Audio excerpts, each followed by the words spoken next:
the Salty Hack Experience. Today we have Ricky. First thing, her actual name is Erica. You may not have known that. So that's like kind of where we're starting.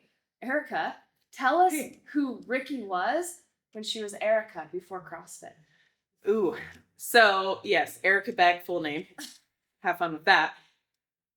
So how I got started with CrossFit, my best friend is the one that got me into CrossFit. I've known her since I was 7. Her name's Shelby. And when I started coming here, she being around me as a child, my nickname at my house was Ricky. My brothers called me Ricky, my dad, my sister. And so I came in and she would just say, Ricky, what'd you get? And that's what they started writing on the board. And then everyone just assumed that was my name. Oh, really? Yeah. That's funny. Yeah. Does anybody else call you Ricky? Literally everyone outside the gym. Or outside the gym, no. No one calls me Ricky outside of the gym. Understood. Just Erica. Got it. Yeah. That's crazy. Do you ever not respond to Erica? I think or vice versa. Do you ever not respond to Ricky? Outside of the gym, I don't know if I would respond to Ricky.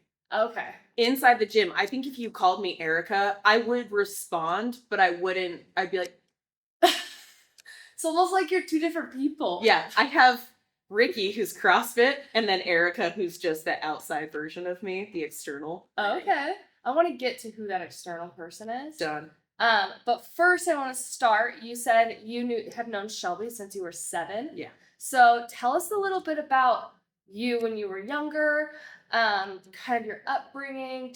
Were you involved in any sports or anything?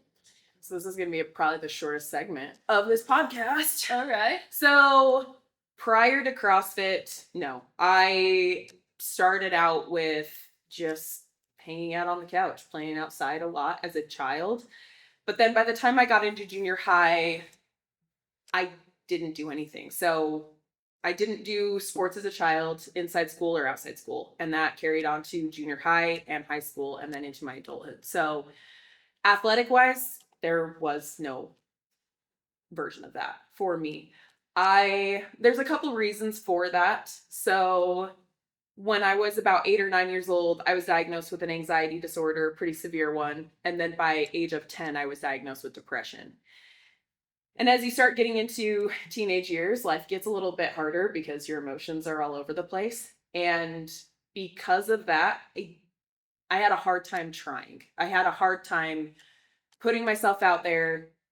I would get embarrassed or get worried I'd get embarrassed. So I would actually go to drill tryouts. And then before it actually started, I walked out. And that happened multiple times.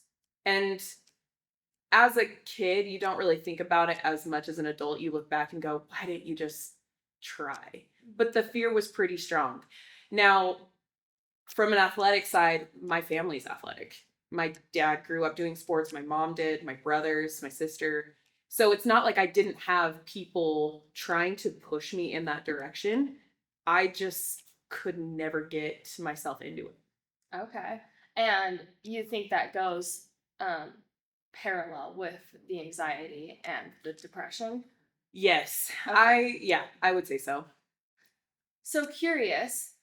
You actually kind of mentioned, kind of the anxiety portion of that as your kid looks like kind of going to drill tryouts and being like, I don't want to be made fun of, I don't want to mess up, I don't want to do this, and then just leaving. Yeah. So kind of give us a little bit more as a child that is diagnosed with an anxiety or depression disorder, what does that look like and feel like in the eyes of 10-year-old Ricky? It was a lot to take in because I didn't know what it was. Okay. So when I first started experiencing panic attacks, I didn't understand what they were. I think thankfully, but also not great for my mom. My mom knew what it was and immediately was like, okay, let's kind of keep an eye on it. And she started taking me to therapy. As a kid, it just is this immense amount of fear because there was nothing stemming it. That was the worst part of it. And that's probably been the biggest struggle with it ever since was nothing sparked the anxiety. It would just be there. So as a kid, you fear a lot of things, right? Anxiety is an irrational fear of something, but you don't know what you're fearing.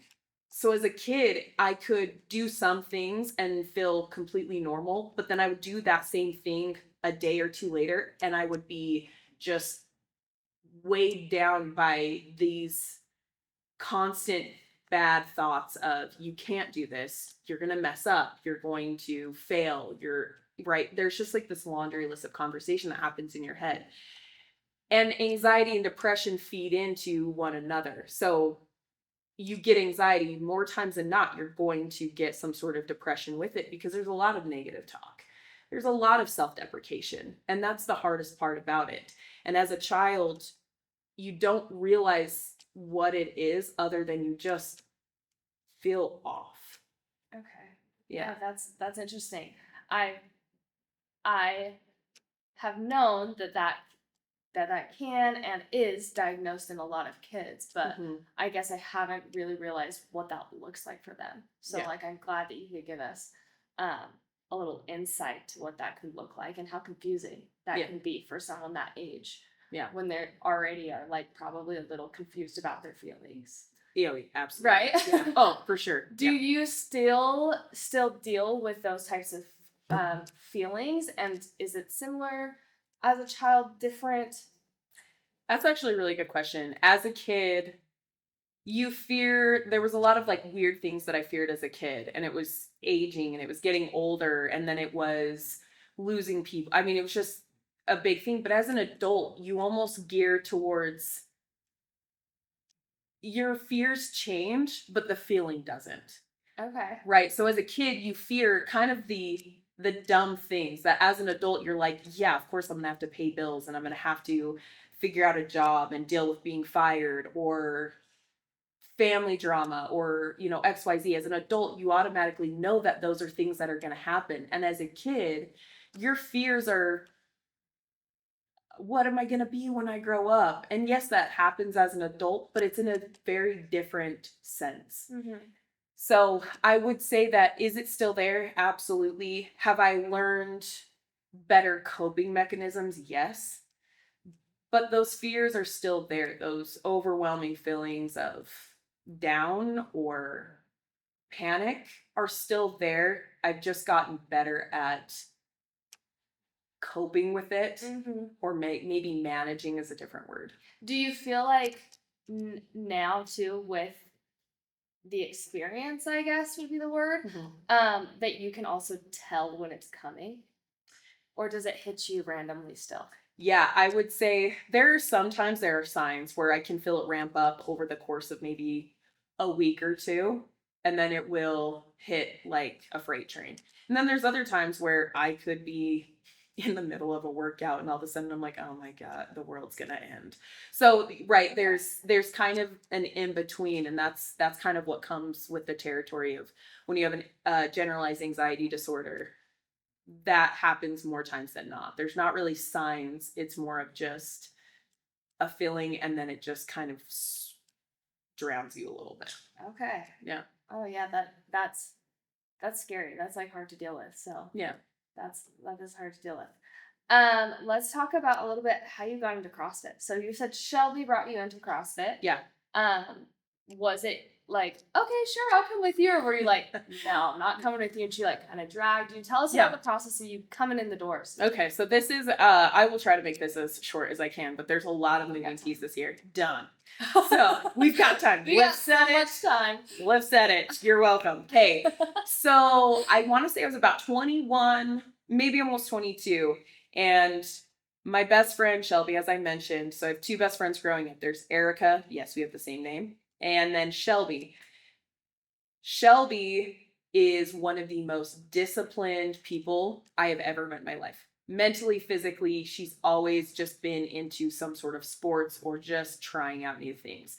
So she calls me up and says, I'm going to go try CrossFit. I want you to come with me. And I was like, what is CrossFit? I have no idea what this is. She goes, it's just this thing. Don't worry about it. Just come with me. We're going to go try it. And I was like, okay. Can you tell me what year this is? It was either 2013 or 2014. Okay. Yeah. Okay. So about 2013. So she is like, come try this. Okay, I'll come with you, I guess. So we come try out CrossFit New Life. And who it was under at the time was obviously different people than Justin and his partner. I had the worst experience. Oh, the no. worst experience. Okay, so first and foremost, again, no athletic background. I have no idea how to properly squat. I don't even know how to properly run at this point. Mhm. I also am starting at, I think I was sitting around maybe 185, 190 pounds. So I'm a bit bigger than I am currently. Let's put that in retrospect. Yeah. Would you mind telling us what you weigh now? Yeah. Just so we can kind of get a visual. Yeah, I'm about 165. Okay. So I'm sitting about 20 plus 30 pounds heavier than I am right now. Okay. And the workout was Karen. For retrospect, Karen is 150 wall balls 4 times. I had never seen a med ball. No idea how to properly squat. Yeah, it gets good. And there was no modifications given. It was just like, here's a med ball, go throw it at the wall. By the way, I remember I was in that corner over there. There was a 12-minute time cap, and I got capped.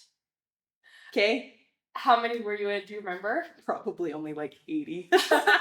Maybe 100. Oh my goodness, that's awesome. So what's even better after this? So I immediately was like, what is this madness?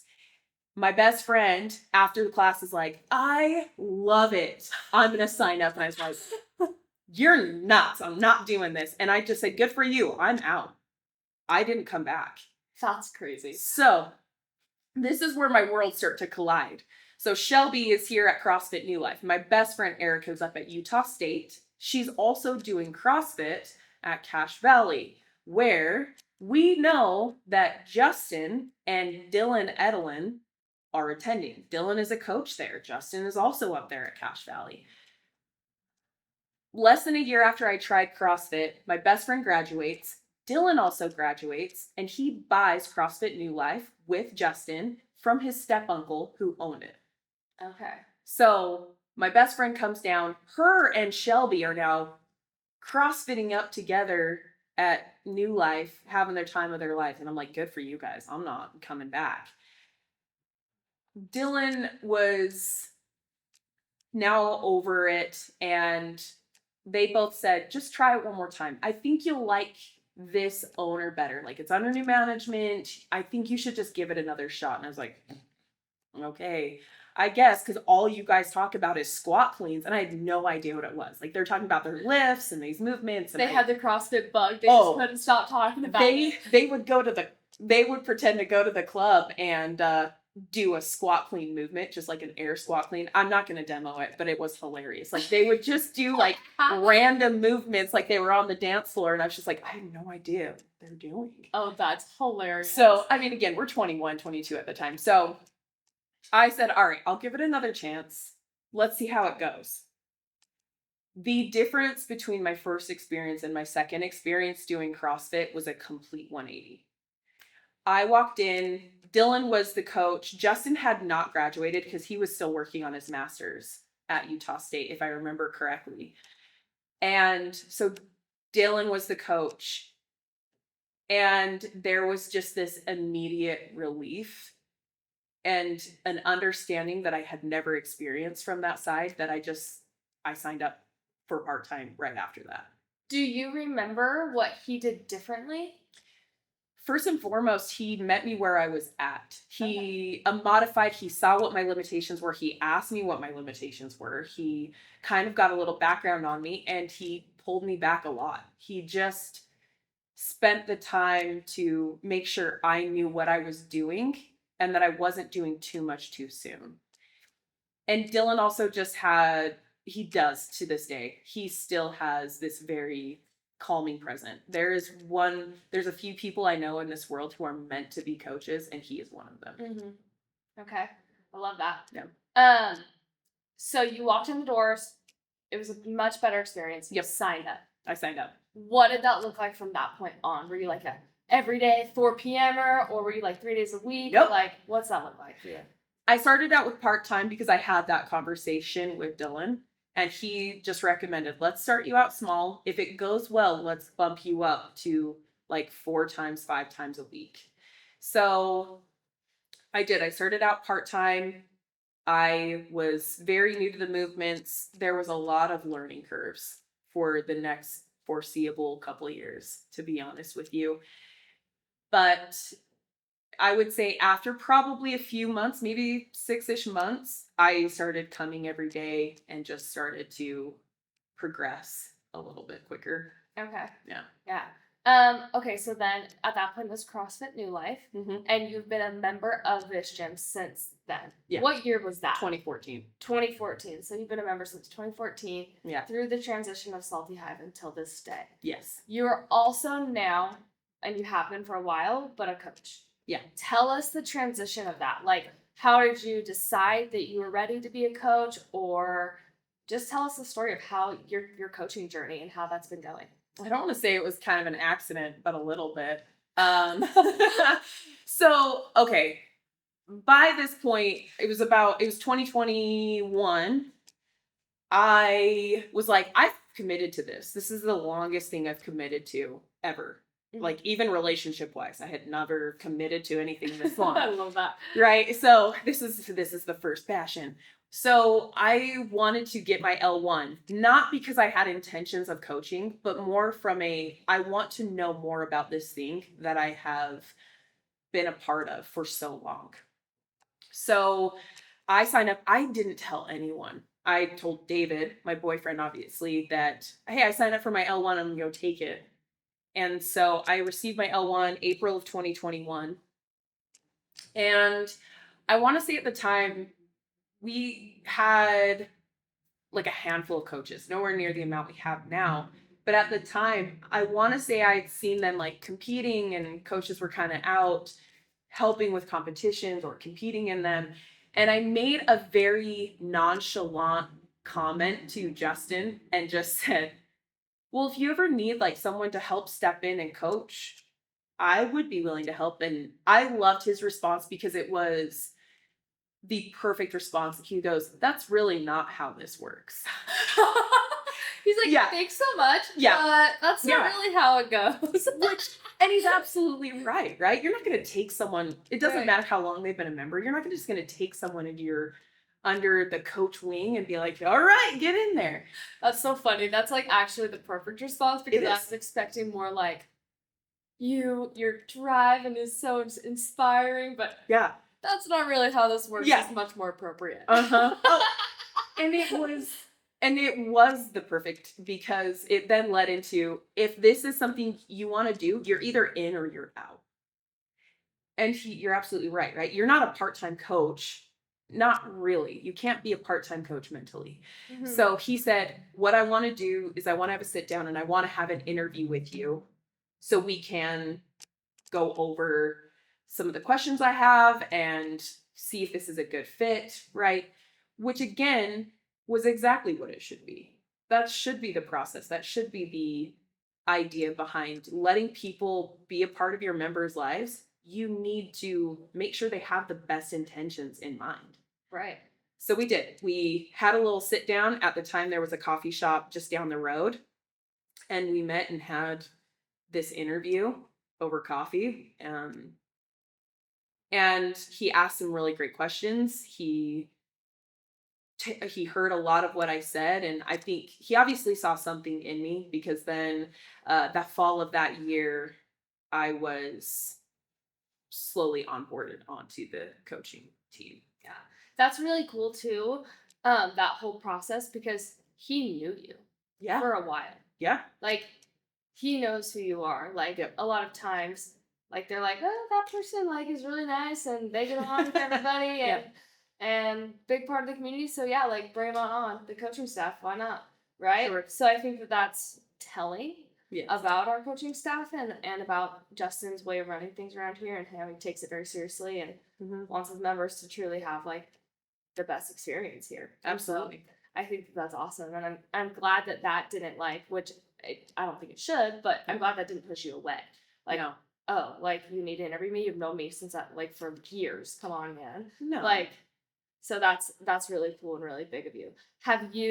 Tell me about, okay, from the starting of coaching to now, how has it been going?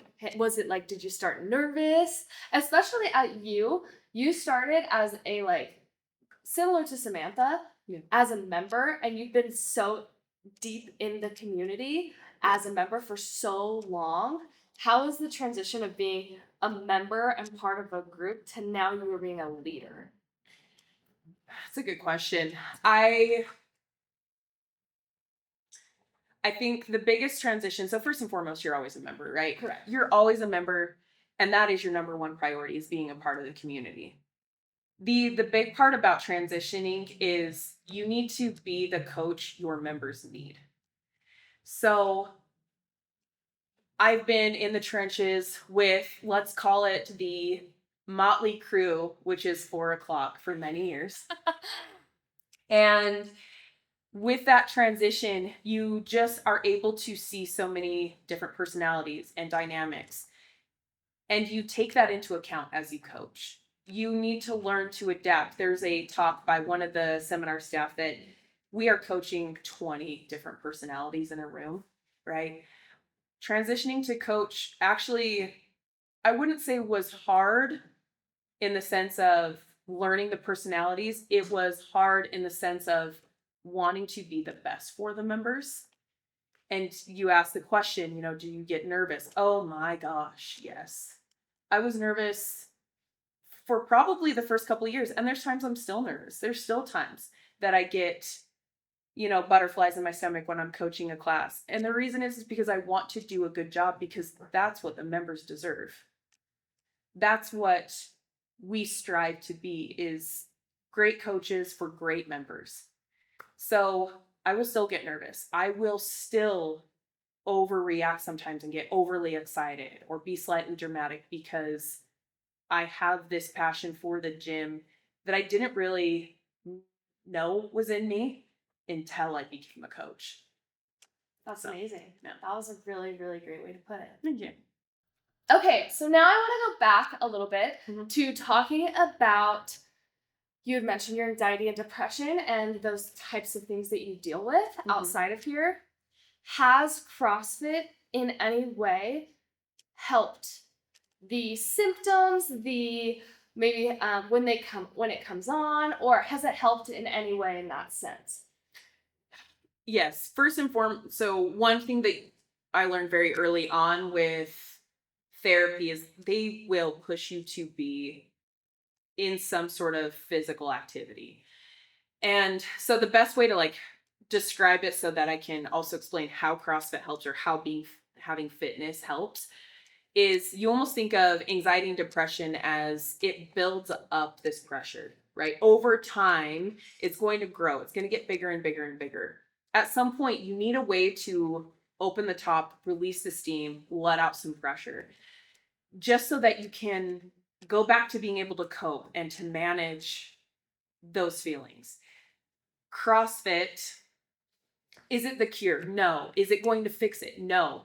But it fortifies you with your mental illness. It fortifies you with your mental health, right? You're releasing that steam. When I'm in here for that hour, I don't have to think about that. I'm focusing on the lift. I'm focusing on just trying to survive the next 2 minutes because it's a 30-minute workout. Or, right, I'm taking it by how I'm feeling physically, so that mentally that can take a back seat. I get some time to just focus on anything else besides whatever's knocking at my mental door. So does it help? Absolutely. It benefits you greatly, just at least to block it out, to relieve the pressure for that time being, so that when it comes back, you're filling up that tank a little bit again. You have the ability to fight off whatever you need to as it grows again. So do you find it easy is not the word, because that's just not the right word. It's the one I can think of. that's fine. When you walk in the doors, can you put that off your shoulders? Is that simple for you to leave that behind and then in here be able to let that take a back seat? Or are some days harder than others? Or I guess, what does that look like? I love that question because no, you're not always going to be able to just like you walk through those doors, you get here and the brief starts and you're like, cool, it's gone. I'm better. I am fixed. No, you don't. There's a lot of days that you walk in and your people start talking to you and you become kind of engrossed in the class. And there's other days you're gonna walk in and you're still gonna feel pretty bogged down.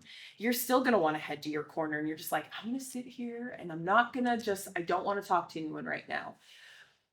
The best way to there has to be an honest conversation with yourself if you're having a day like that. For me specifically, I can't say royally when I am having one of those days where I can feel a lot of weight and internal, external struggles are all kind of combining and they're knocking at my back door a little bit. One thing that I've done, especially the last couple of years, is I walk in this gym with a realistic expectation of how the day's going to go. Mm-hmm. Right? So this workout's happening and it's a 1 rep max lift or it's a benchmark or this and that. I have to have the realistic conversation with myself to say, you are going to do the best you can today. You're not at your best and you're not at your worst. So you come in and you just be what you need to be in that moment, which is I'm going to move. I'm going to go through the motions and I am here for myself. I'm taking this 1 hour for me to just try. That's the best way to describe it. I love that. That's really awesome. Number one, I like really appreciate you opening up about that type of stuff, your anxiety and depression, because I know that there are probably many people in this gym. Yeah. Obviously many people in the world that deal with those types of things. And so hearing that someone that they most likely look up to as a leader in this gym also deals with those things, I think that just gives a member like, or anybody, just like some sort of relief, like I'm not alone in here.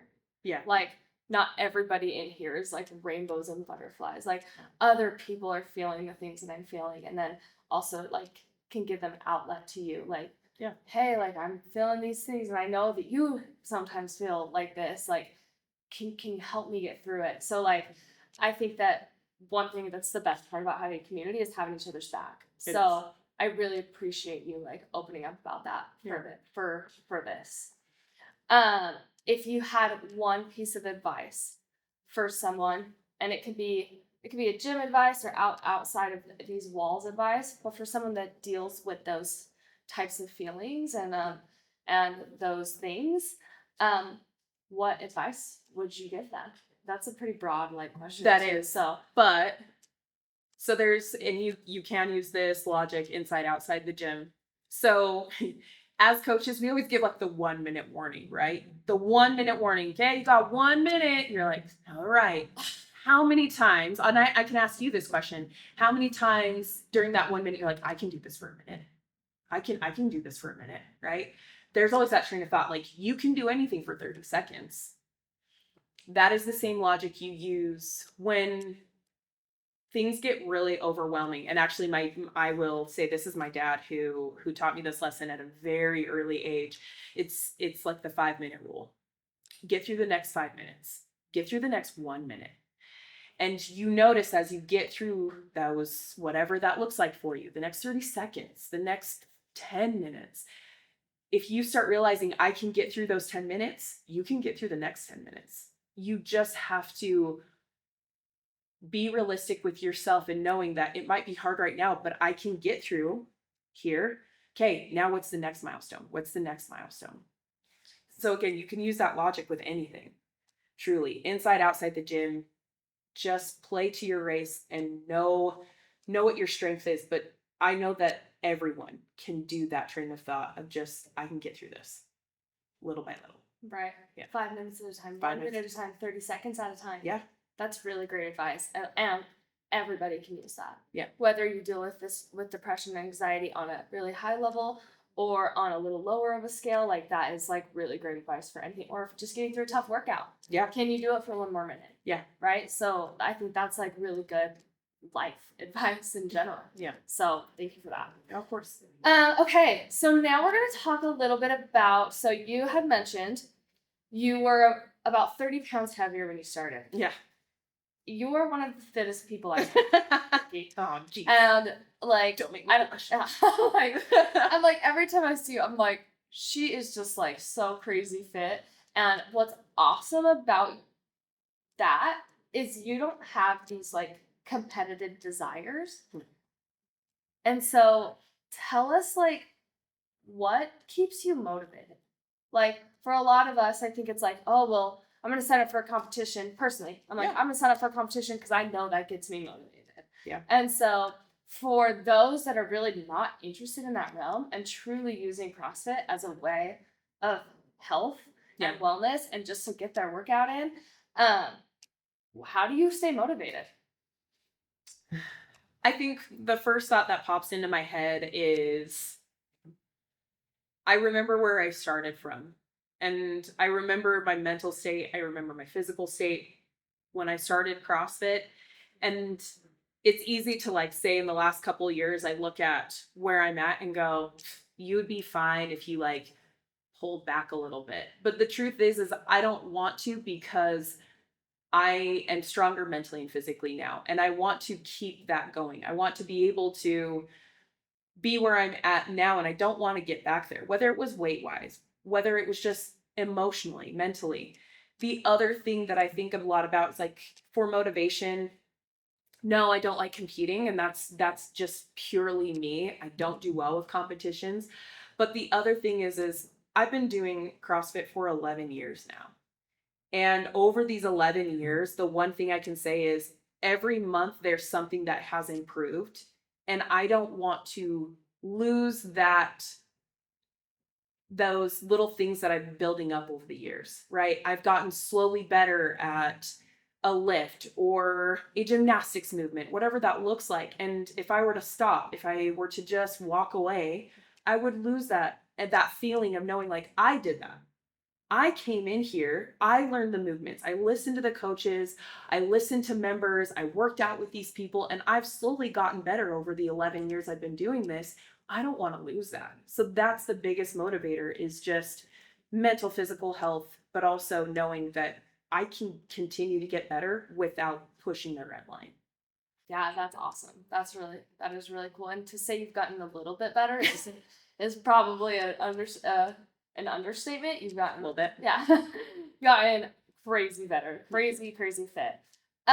Who would you say has the actually we're gonna come back to this question because I want to hit another one first before. Right now you're going through an ankle injury. Yeah. So describe your ankle injury a little bit to us, Okay. and then talk about how you've been able to scale, but continuing on pushing the intensity.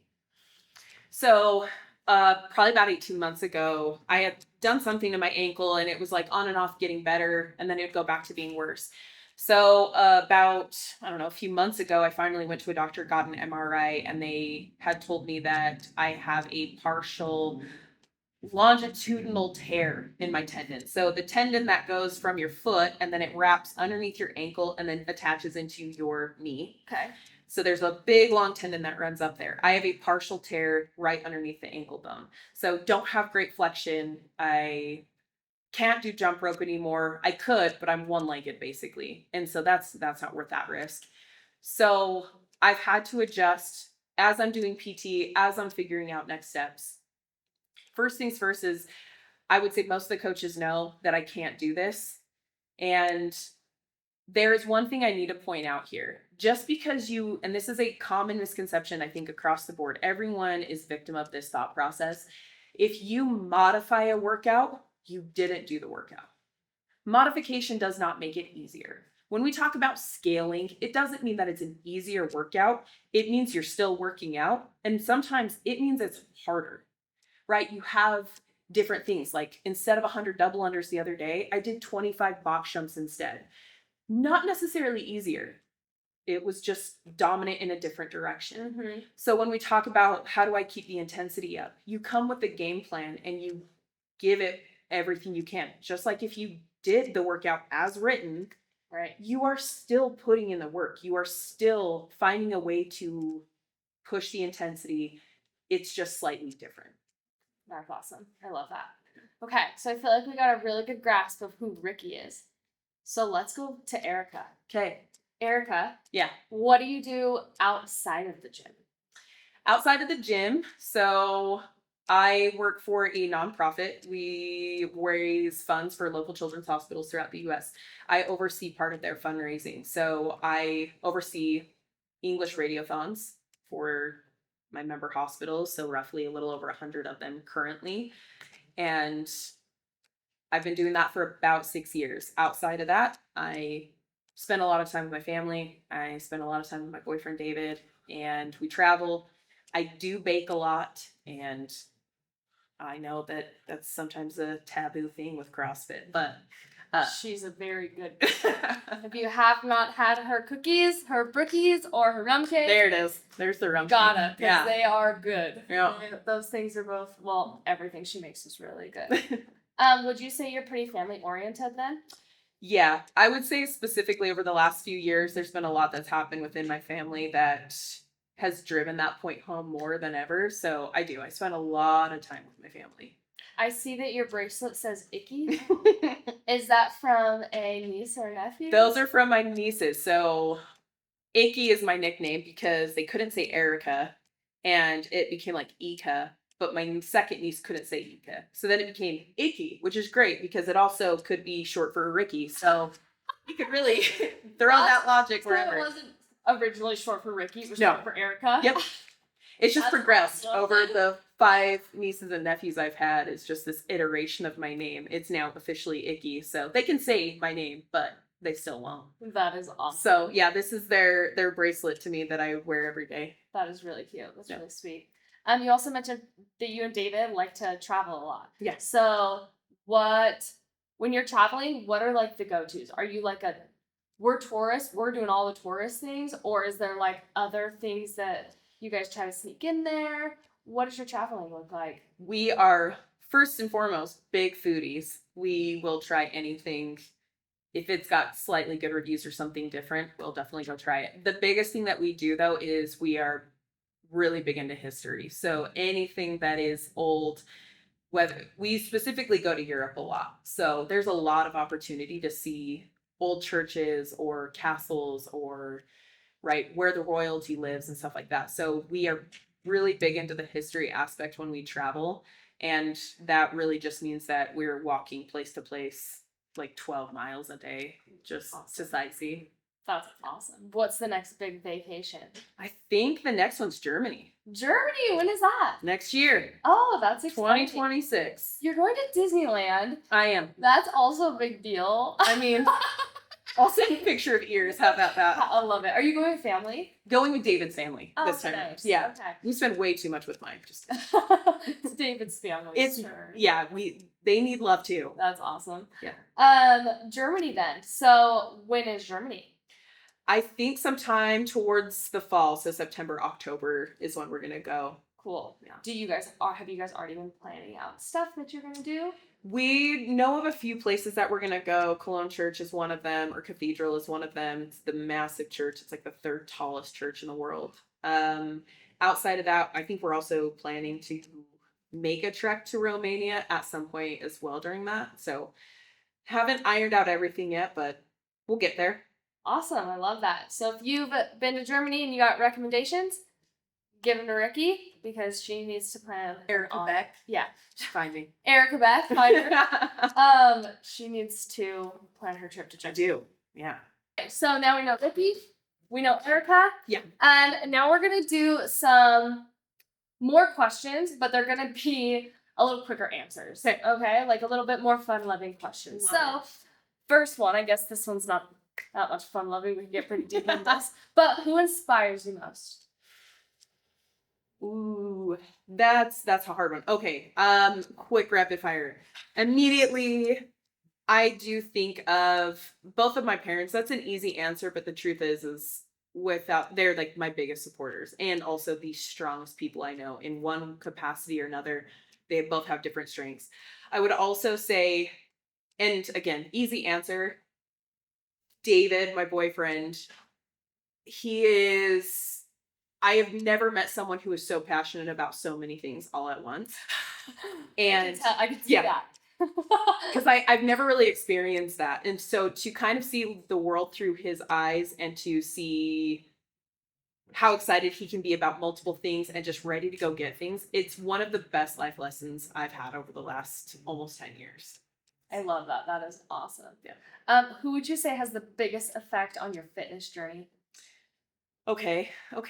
I feel like there's like a trick answer here, but I I would say me. I would say me, but if I were to say like outside, again, there's two people that come to mind that really impact my journey or keep me wanting to push.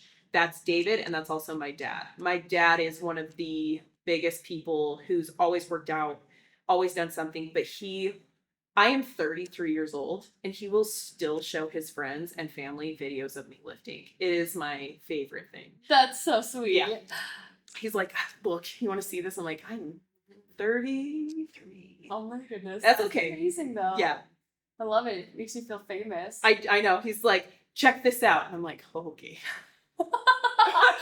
You're like, yeah, that's 205. Yeah. No. That's cool. That was just my PR deadlift. Yeah. Not a big deal though. Yeah. But fair. That's super sweet. Yeah. Go back to your first answer. You. So, it's easy to say like who impacts your fitness journey? Who is the one that makes you go, it's me? There are times I will say one like I won't go into detail. In 2017 or 2018 when I had gotten shoulder surgery, I actually wasn't planning on coming back to CrossFit. So, during that time, I made the decision. I was like, I'm not going to come back. And then I realized what I would be missing out on. And it was my decision. It was my choice whether or not I continued to be fit in one capacity or another. And I realized that this was my best opportunity. And I decided to continue to do this for myself. I love that. That was great. I'm glad you said that because when I wrote this question down, I was like, if I answered this question, I'd say me. Yeah. Too. So like when you said that, I was like, oh, good, I'm not the only one. I was like, you. But yeah, I love that answer. So I'm glad I could hear your perspective on that. Yeah. Katie's are a little bit more. Okay. Fast. Favorite shoes to work out in? Ooh, Tiers. I'm on the Tier train right now. Really? Their most recent one. Yeah. Okay. What are they, trainers? Are they runners? They are trainers. I don't run. I haven't ran in a very long time now. Uh-huh. But Tiers are the great ones. Great toe box. Great stability. Top notch. Awesome. Favorite girl workout? So if you don't know this, real fast, little background. CrossFit has all these girl workouts. They're named after girls. So there's like Nancy and Grace. There we go. Isabel. Annie. There's so many. Yep. So that's what we're talking about here. Yeah. Okay. I would say probably Annie. Only Annie. Double unders and sit-ups. I wouldn't say it's like my favorite one, but I love that one because it's short, it's sweet. Get it done. And you're really fast at sit-ups and V-ups and toast bar. And can you please explain that to us? Yes, I can. So after shoulder surgery, I couldn't move my arm for months. Mm-hmm. So it was in a sling and I would have to do sit-ups without using, right? Like most people will like throw their arms back to like help up and down in a sit-up or anything else. I did everything without moving my arms. And so eventually I just developed and I did a lot of core work. So I would say that was the biggest reason I got good at it was for about 7 or 8 months. I just did sit-ups without it. Nice. Okay. So you just did it without the little assistance. Mm-hmm. Now with the assistance, you're like speed fast. Yeah. This is kind of an interesting one I came up with, but I'm excited to hear your perspective. Okay. And I also did word the best, so just bear with me. What is your favorite part of the CrossFit methodology? Ooh, okay. Favorite part about it? Okay, that's hard because there's a lot of good in this. I know, there's so much good. I don't know if I could answer either. Yeah. So and it could be like, I didn't love the wording because it was like part doesn't really make sense, but they have a lot of different concepts and a lot of different models and all of these things. So if you're unfamiliar with the CrossFit Level 1, it is for everybody and anybody. You don't have to be a coach, like Ricky said, but it talks about what CrossFit is and why it works and the things that we believe and the things that we do. So it is our CrossFit methodology. It's amazing. So if you want to go read it, you should. It's long. It's awesome. So anyways, that's what we're referring to here. I think, and I would say the only reason I'm picking this one is because it can be kind of used in so many different aspects. So the whole intensity piece, right? It's done at high intensity. We have a message here at Salty Have CrossFit, which is don't compare yourself to others. This intensity piece is purely based on your efforts. You don't need to worry about what everyone else is doing, how fast they're moving. That intensity piece is based purely on you. And you don't need to compare your efforts to another because you're doing the same thing. And I think that's the best part about CrossFit is it is meant for anyone who wants to do it, no matter what your intensity, what your abilities look like. It is functional for everyone. Right. And I think that's the best part. That is a great part. And it's like, I think a lot of people get intensity mixed up. Like it's just this one size fits all. Yes. But it's like your intensity is, I guess another word would be like your capacity. Like how much can you handle and how fast can you handle? Ours is going to be different. Sure. Right. And mine is going to be different than Justin's. And everyone has a different intensity. So when we say intensity is the secret sauce or any of those things, it's your intensity. Yes. Right? So I think that is such a great one. And I think it does get misskewed. Yeah. Misskewed, like, to being like, well, look how much fitter that person is than me. And they were like, so much faster. Just have different, you are in different stages of this fitness journey. And that's okay. Yeah. So I love that one. That's a good one. Do you have any current goals? And that can be CrossFit goals, that can be life goals, that can be anything you'd like to share. So working on a few certifications. I don't want to put it out in the world yet, but working on a few certifications. And also I'm also trying to build more of a knowledge bank. So learning more about movements inside and outside CrossFit, trying to gain a better broad spectrum of information just to better support the members, better give them the best that I can, which is just knowledge and experience. And so that's kind of what I'm working on currently, hoping to have a few things done before the end of the year. So are you studying for your level 3? All right. So there is, okay. Am I going to finish that before the end of the year? No, but is L3 on the horizon?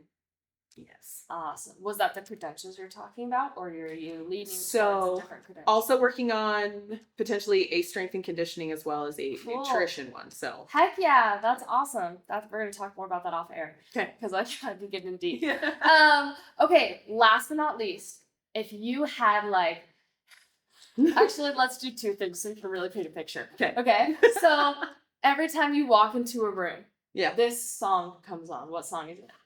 Oh my. There is a song by A Day to Remember. It's called Sometimes You're the Hammer, Sometimes You're the Nail. Best song. Love it. I have it on repeat in my head all the time. Does it ever play in the gym? No, I don't usually play my music at the gym. Because it's a little aggressive. It's real aggressive on occasion. So. I like it. Okay, we'll probably play it on the podcast. Okay. Okay, and so you walk in. This song is playing. Yeah. And a mantra comes up across your body. What is your mantra? Oh my God. Ooh. So, oh man, I don't know. That's a good question and really hard. The immediate one that came into my head is pain is temporary. Ooh, I like that one. Yeah. Okay, that's a good one. Yeah. Can you elaborate on that? I think, again, you can use this kind of method, thought process in any direction, emotionally or physically. Pain, whether it's mental struggle or physical struggle, it is temporary. It will pass. And that's really what I mean. There's another quote by a band that I love, and it says it's only chemical, and it's referring to mental illness. It's referring to that, right? It's only chemical. It's only temporary. It will pass. Things will get better. And that's, I think, kind of where I immediately see that quote going. That's awesome. Yeah. I love that. Great work. What's your favorite color? Just to end. Burgundy. Burgundy. Love burgundy. Okay. Dark red. Love it. Yeah. Get ready for the mantra. I'm going to make one. Good job, Ricky. Yeah. Woo! That's great. Yeah. She's about to have a walk-on entrance song. And,